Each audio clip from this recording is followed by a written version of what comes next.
Shalom, peuple de Dieu. Après cette pause, entamons avec le troisième point. Le troisième point, pour nous, concerne l'origine du système des nations actuelles. Origine du système des nations actuelles. La fois passée, au numéro passé, j'ai essayé de parler du règne des dieux, la pensée du royaume dans toute la Bible. J'ai résumé la pensée du royaume des dieux dans toute la Bible, son établissement, du Genèse à l'Apocalypse. Et j'ai expliqué son application par rapport à nos nations aujourd'hui. Je contextualise vraiment, j'ai fait mes analogies par rapport à notre continent, à notre pays, la RDC, à mon pays, disons. Je n'interdis personne d'appliquer ces choses pour sa nation. Donc je parle des principes pour les nations et je contextualise beaucoup plus pour l'Afrique et la RDC. Prions le Seigneur. Père, laisse que ta parole produise des effets dans nos vies, que cette parole nous éclaire, nous illumine, afin que les politiciens futurs, afin que les dirigeants actuels et futurs comprennent ta pensée par rapport à la direction de nos pays et que nous ayons un renouvellement d'intelligence au nom de Jésus. Amen. Lisons le livre de Genèse au chapitre 11, du verset 1 ou du verset 1er au verset 6e. Une histoire bien connue, mais lisons-la toutefois. Toute la terre avait une seule langue et le même mot. Même langue, même mot au début, avant la dispersion du tour de Babel. Comme ils étaient partis de l'Orient, ils trouvèrent une plaine au pays des Chinéars et ils y habitèrent. Ils se dirent l'un à l'autre, allons, faisons des briques et cuissons-les au feu. Et la brique leur servit de pierre et la bitume leur servit de ciment. C'est-à-dire ça, c'est la technologie d'aujourd'hui. C'est ça l'étalon. Ils dirent encore, allons, bâtissons une ville et une tour dont les sommets touchent au ciel. Et faisons-nous un nom, afin que nous ne soyons pas dispersés sur la face de la terre. Soulignez, afin que nous ne soyons pas dispersés sur la face de la terre. L'Éternel descendit pour voir la ville et la tour qui bâtissaient les fils des hommes. Et l'Éternel dit, voici, ils forment un seul peuple et ont tous une même langue. Et c'est là qu'ils ont entrepris maintenant. Rien ne peut les empêcher, donc rien ne les empêcherait, ou rien ne peut les empêcher de faire tout ce qu'ils avaient projeté. S'il nous faut aller dans l'analyse de Genèse chapitre 11, du 1er au 6e verset, qu'est-ce que nous allons retenir? On dit toute la terre avait une seule langue et le même mot. Ça signifie l'unité des langages. Regardez les gens, ces gens avaient des qualités. Ils pouvaient s'unir, ils pouvaient parler un même langage. Est-ce que, en RDC, les gens qui veulent bâtir les pays, les politiciens, les pasteurs, toutes tendances confondues, est-ce que les gens parlent le même langage? Est-ce que nos politiciens parlent le même langage? Est-ce que les membres du gouvernement parlent le même langage? Si on ne parle pas le même langage, on ne sait rien faire. C'est une qualité qui était dans les gens de Babel. Deuxième qualité. Comme ils étaient partis de l'Orient, c'est-à-dire il y a une simultanéité de mouvements, simultanéité d'action. Ce qui nous détruit en Afrique, excusez-moi, en tant qu'un homme de science, un technicien, quand je regarde le catalogue des éléments fabriqués, par exemple des moteurs, des machines, des appareils techniques, je peux trouver sur la liste des fabricants plusieurs personnes qui ont regardé simultanément, qui ont agi simultanément, qui ont fait simultanément des mouvements, qui ont convergé leurs efforts dans le même sens pour obtenir un moteur électrique. pour obtenir un moteur à cage de Kiré, pour obtenir un moteur à rotor bobiné, pour obtenir un moteur asynchrone, pour obtenir un alternateur et de produire du courant électrique dans des pays. Ok. Mais est-ce que chez nous, en Afrique, en RDC, on comprend que cette simultanéité des mouvements d'action peut nous permettre d'obtenir des grands résultats? Question numéro 2. Troisième qualité de ces gens. Verset 3 dit, ils trouvèrent une plaine au pays des Chinéars, c'est-à-dire Babylone. Là où se trouve Babel, on appelle ça Chinéar. Chinéar, Babel, Babylone, même chose. Donc Babel ou Babylone, Babel qui signifie simplement la porte du ciel. Au début, ça signifiait la porte du ciel ou la porte des dieux. Mais après ce qui est arrivé à Babel, maintenant Babel était synonyme de confusion. Ça, il faut retenir. Mais je voulais parler de... Ils trouvèrent une plaine au pays des Chinéars. Ça, c'est la synopsie. Synopsie, ça signifie voir les choses au même moment. C'est-à-dire porter les regards au même moment sur la même direction. La synopsie ne veut pas dire voir les choses de la même manière. Pas nécessairement. Synopsis, ça signifie voir au même moment. Ça, c'est la synopsie. Ces gens avaient de la synopsie. Ils pouvaient regarder à la même direction au même moment. Je sais que quand il y a synopsie, il y a divergence d'expression de cette synopsie. C'est-à-dire quand les gens voient quelque chose au même moment. Tout le monde n'explique pas la même réalité de la même manière. Ça signifie que même si nous regardons au même moment, à la même direction, nous regardons la même chose, mais nous n'exprimerons pas ou n'expliquerons pas l'événement ou la chose de la même manière. Ça, c'est un principe naturel qui est comme ça. Ce qu'il faut retenir dans notre pays, dans nos pays, par exemple en Afrique ici, en RDC, observez depuis 1960, depuis l'indépendance de nos nations, jusqu'à ces jours, est-ce que les gens sont capables de voir les choses au même moment de la même manière? Je regarde à la télé, les gens font une marche, ceux-ci marchent pour soutenir les institutions, les autres marchent pour s'opposer à l'inflation, à la dépréciation monétaire, et ainsi de suite. Vous sentez les gens marchent, ils veulent marcher au même moment, plusieurs explications. Les gens ne savent pas pourquoi nous marchons, pourquoi nous réagissons, nous voulons obtenir quoi. Ceux-ci s'opposent à ceci, les autres s'opposent à cela. C'est un problème. Ça signifie que les gens n'ont pas la synopsie. Ce qui nous gère dans nos pays, ce qui nous gère en Afrique, bibliquement, par rapport à l'exemple, à l'instar de ces gens du Tour de Babel, est-ce qu'ils voient les choses de la même manière? Est-ce que tout le monde voit que le peuple est en train de souffrir? Est-ce que tout le monde voit que le peuple est en danger? Et il se manifeste ce qu'on appelle du trouble ici chez nous, l'imbroglio, des incompréhensions. On veut obtenir du peuple quelque chose, on ne sait pas expliquer la chose au peuple. Les institutions ne savent pas converger dans leur manière de voir. Nous voulons éviter à notre peuple le Covid-19. Nous déconfinons. Nous voulons leur éviter la maladie. Le gouvernement, ok, le président libère les choses, déconfine, déclare le déconfinement, l'arrêt d'état d'urgence. Même chaque institution prend des mesures, mais c'est une maladie. On n'attend pas des médecins, par exemple, expliquer réellement les dangers qu'on peut courir aujourd'hui en négligeant cette pandémie. Le déconfinement peut amener quoi? On n'explique pas, les médecins n'expliquent pas. La police parle de sa manière, il prend l'arbitraire à arrêter les gens. Dans l'entretemps, quand vous lisez, vous regardez des émissions, les médecins expliquent que les cache-nez, on ne doit pas porter les cache-nez à tout moment.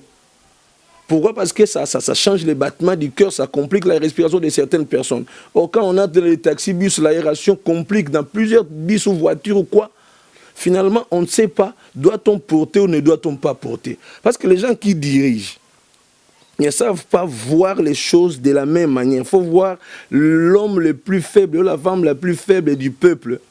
Comment il va se comporter quand il va écouter cette information. On ne sait pas voir les choses de la même manière. Finalement, les gens se contentent d'arrêter des gens, de punir les peuples. On croit que les gens font n'importe quoi parce qu'ils ne veulent pas obéir au gouvernement, alors qu'on n'a pas aidé ces peuples à comprendre les vrais problèmes. Ça signifie qu'au départ, et ceux qui ont donné les ordres, et ceux qui exécutent, à l'intérêt du peuple.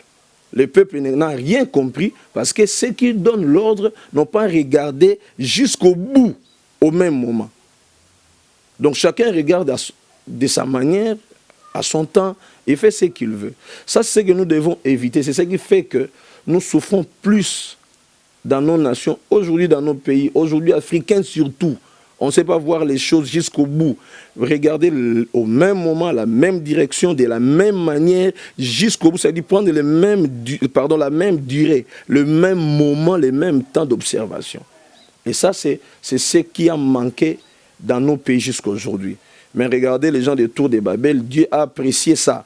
Ça, ce sont des qualités malheureusement que Dieu a constatées dans ces gens ici. 4, ils y habitèrent plutôt. Ils y habitèrent. Ça signifie communauté d'intérêt ou partage d'intérêt. Ils ont trouvé une plaine, ils s'y sont installés. Quand on dit ils s'y sont installés, ils y habitèrent, ça dit ils partagent les intérêts de la communauté. Quel égoïsme nous avons aujourd'hui dans nos pays, nous avons dans le monde. Dieu qui nous a donné le monde, qui a tout mis à notre portée. Regardez dans nos pays, dans notre pays, plutôt la RDC, ou dans plusieurs pays d'Afrique, les richesses que nous avons dans nos sous-sols, que je n'ai jamais touché au diamant de mon pays, mettre ça dans ma poche, comme mon diamant à moi. Même 0,5 carats, rien du tout. Et vous demandez aux gens, vous connaissez les diamants, on dessine seulement les diamants, on filme les diamants, on ne sait pas voir les diamants comme ça. Il faut aller voir ça dans les expositions. Et ce sont que des histoires, des illusions, des imaginations. Pourquoi? Parce que les intérêts de la communauté sont bafoués. Les gens voient les intérêts personnels. Alors que ces gens ici pouvaient faire cette grande tour parce qu'ils ont vu l'intérêt communautaire. L'intérêt de la communauté, ils avaient plutôt en partage l'intérêt de tout le monde. Ils voyaient l'intérêt de tout le monde. Est-ce que le politicien africain, le pasteur africain, l'ingénieur africain, le professeur africain, tout le monde ici, africain, congolais, est-ce que vous voyez l'intérêt de l'autre? Il y a un phénomène bizarre dans notre pays ici. Je ne sais pas si ailleurs en Afrique, les gens vivent ça aussi. Regardez. Quand un riche meurt, regardez ses enfants après beaucoup d'années. Un homme d'affaires meurt. Vous allez remarquer, 10 ans, 20 ans après, ces enfants commencent à se débrouiller, comme si leur papa n'avait pas posé un fondement de leur bien. Tout ça pourquoi? Parce que vous remarquerez le papa regarder ses propres intérêts, au point que même ses enfants sont incapables de bénéficier de ces intérêts-là. L'égoïsme, l'égocentrisme détruit notre continent, détruit le pays africain. Et quand je parle comme ça, je fais allusion, même dans le domaine de la politique, même dans le domaine de l'Église, dans tous les domaines, nous agissons de la même manière. Quand un pasteur meurt, sa femme devient malheureuse, ses enfants deviennent des malheureux. C'est compliqué, c'est ce qui se constate dans plusieurs endroits dans notre continent. Je ferme cette parenthèse-là. Donc j'ai parlé de l'intérêt de la communauté. Ils y habitaient, ils s'installèrent tous. 5e élément à retenir. Ils se dirent les uns les autres, allons, faisons des briques, tout ça. Ils ont choisi une procédure et se sont mis au travail. Synergie d'action. J'avais parlé au début, simultanéité, de mouvement. Ici, je parle finalement de synergie d'action. Ces gens agissent au même moment pour le même intérêt. Ils prennent des dispositions, ils agissent. Il est difficile aujourd'hui, même dans nos églises. Il est difficile aujourd'hui, même dans nos entreprises. Il est difficile aujourd'hui, même dans le domaine de la politique. Il est difficile aux Africains, il est difficile aux Congolais d'agir au même moment. Comme le livre de Zacharie explique. Des êtres qui font des mouvements dans une même direction, ou sur la même direction, mais au même moment. une synergie. Ça, c'est cette synergie qui nous manque. Il y a l'individualisme qui bat son plein ici chez nous. Chacun cherche à faire les choses de sa manière. Chacun prend sa direction, chacun veut faire ce qu'il veut, il agit en son temps et comme il entend, et ça nous crée des problèmes. Même dans nos églises, nous devons changer des manières de faire, changer des manières de voir, changer les manières d'agir. Jésus nous a appris dans les actes des apôtres, qui est justement la correction de ceci. Les actes des apôtres, qui nous montrent justement l'inverse de ces systèmes. Le tour de Babel nous montre l'unité dirigée par le Saint-Esprit. Vous voyez, ces gens étaient unis, ils avaient la synergie d'action. Et de l'autre côté, dans les actes des apôtres, ils étaient aussi unis. Donc l'unité, l'action, au même moment, et avec beaucoup d'existence de la force, nous aide à obtenir des résultats fantastiques. Sixième point, sixième sous-point plutôt, donc sixième élément que je suis en train d'évoquer. La Bible, il dit « allons », c'est-à-dire insistance ou persévérance. Ils ont commencé à travailler, mais ils insistent. Ils insistent. Il y a un problème avec les Africains, il y a un problème avec nous, les Noirs, nous de la RDC. Nous ne savons pas supporter, résister jusqu'au sang. L'histoire nous montre comment nos ancêtres ont résisté au mauvais traitement des colons, même avant les colons. Le mauvais traitement des Belges, par exemple, dans notre pays, des gens qui avaient des mains coupées, des gens qui sont morts pour frayer les chemins de fer, par exemple. Il faut demander aux gens qui connaissent cette histoire, voir comment les gens sont morts, combien de gens sont morts pour frayer ces chemins. Est-ce qu'aujourd'hui, mais aujourd'hui, nous voyageons sur les chemins de fer, alors que ces chemins de fer est l'expression du sacrifice de la vie des gens, de leur persévérance. C'était dur. Est-ce qu'aujourd'hui, nous avons encore cette persévérance? Nous devons avoir la persévérance dans tout ce que nous entreprenons. Josué, chapitre 1. Le Seigneur répète à Josué, prends courage, prends courage. Il répète ça à peu près 5 fois. Et ça signifie que c'est de la persévérance dont le Seigneur avait besoin. Persévérance, l'insistance. Dans notre pays aujourd'hui, il y a un problème. Le frère, les sœurs, nous quittons l'Afrique parce que nous sommes incapables de lutter jusqu'au sang. Nous ne sommes pas capables de supporter la souffrance, les injustices de nos politiciens. Et nous allons en Europe, nous allons en Asie, moins peut-être, nous allons beaucoup plus en Amérique. Mais regardez, mais il y a quelque chose que je constate. On ne parle plus de la traite des Noirs aujourd'hui, mais j'étais en train de voir comme si il y a une sorte de néo-traite des Noirs. Les gens qui vont dans ces pays-là développés, les gens qui vont en Amérique, les gens qui vont en Europe, ces gens sont en train de souffrir comme on ne peut pas imaginer.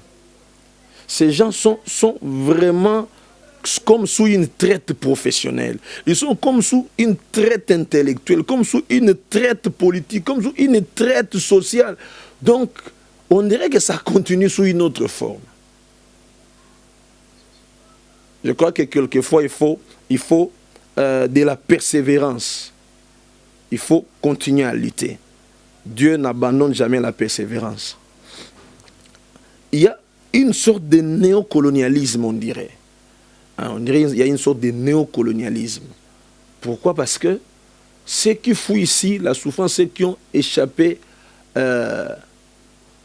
aux conséquences de l'indépendance ici chez nous, vivent ça d'une autre manière chez l'homme blanc, vivent ça dans les pays européens, dans les pays développés là, parce que en fait, il y a le racisme, une autre forme de néocolonialisme. Et je crois que les politiques peuvent comprendre mieux ces concepts. Je ne vais pas m'attarder là, c'est une observation seulement. Alors que ces gens ici avaient de la persévérance. Donc, je disais que c'était une sorte d'observation seulement par rapport à la Bible. J'ai fait cette analogie. Ok, septième constat ici, ou septième point. bâtissons-nous une ville. C'est-à-dire qu'ils avaient un seul et un même projet. Il est difficile de voir dans mon pays, de voir en Afrique ce qu'on appelle un projet de société clair. Donc, en tant que citoyen d'un pays, je voudrais connaître le projet de société d'un parti politique. Un président qui entre en fonction, on doit connaître son projet de société. En Afrique, il est difficile de connaître le projet de société prôné par un parti politique, prôné par un président de la République. Pourquoi? Parce que quand il prend le pouvoir, les choses changent, les choses deviennent tellement amères. Mais ces gens avaient un seul projet de société. Ils voulaient bâtir une tour qui touche les ciels et qui ne se disperse point sur la face de la terre. Ils ont convergé les efforts dans ce sens-là. Je me demande ici dans mon pays, dans ma nation, 60 ans après l'indépendance, si les jeunes gens connaissent qu'est-ce qu'une partie politique.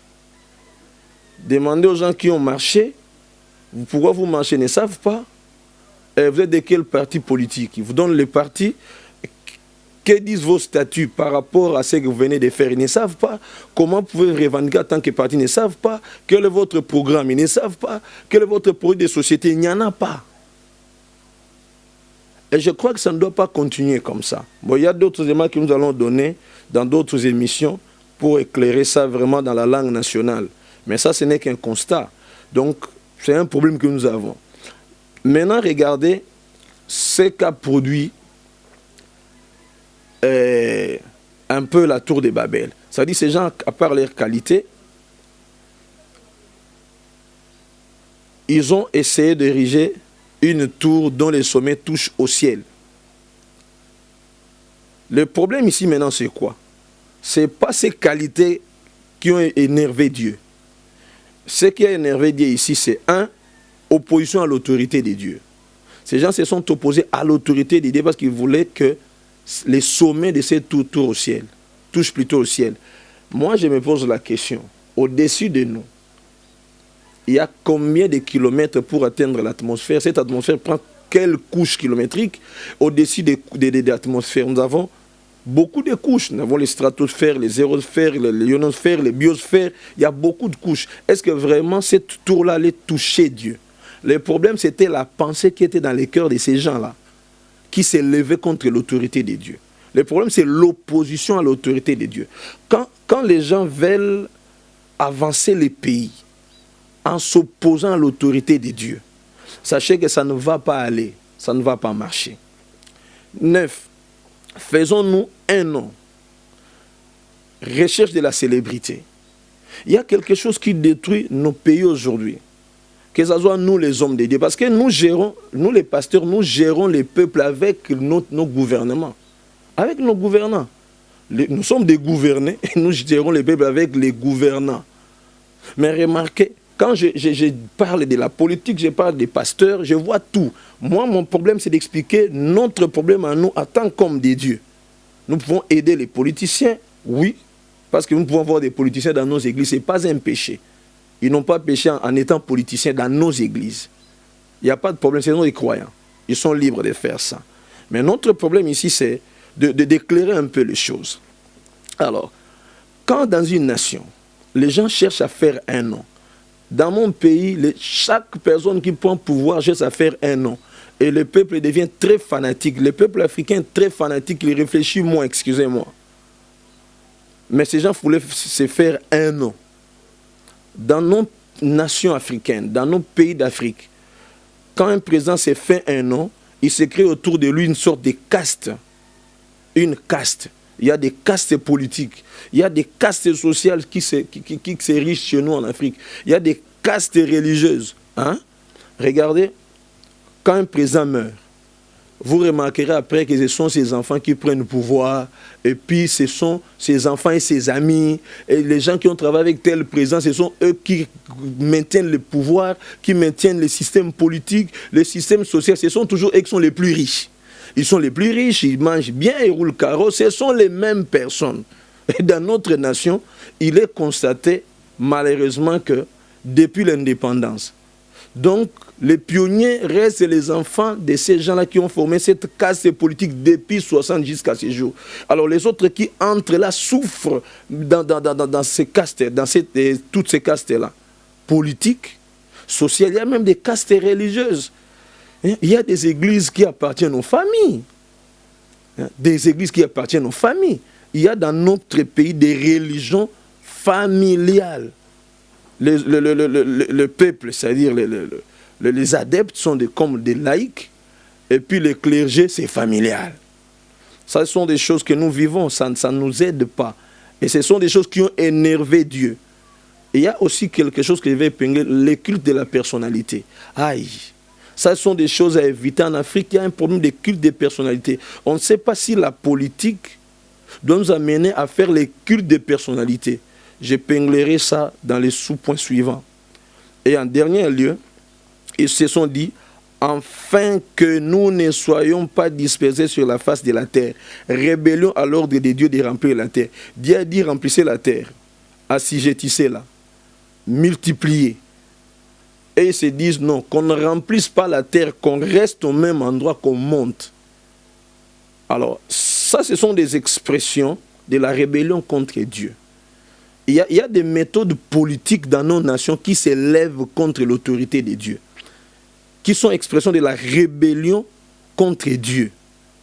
Quand vous voulez gérer un pays, quand nous gérons notre nation, quand nous gérons des politiques dans nos églises, ils doivent comprendre la parole de Dieu, l'essence du royaume de Dieu, la volonté de Dieu pour nos nations. Sinon, nous allons continuer à tourner en rond et Dieu jugera tout le monde un jour.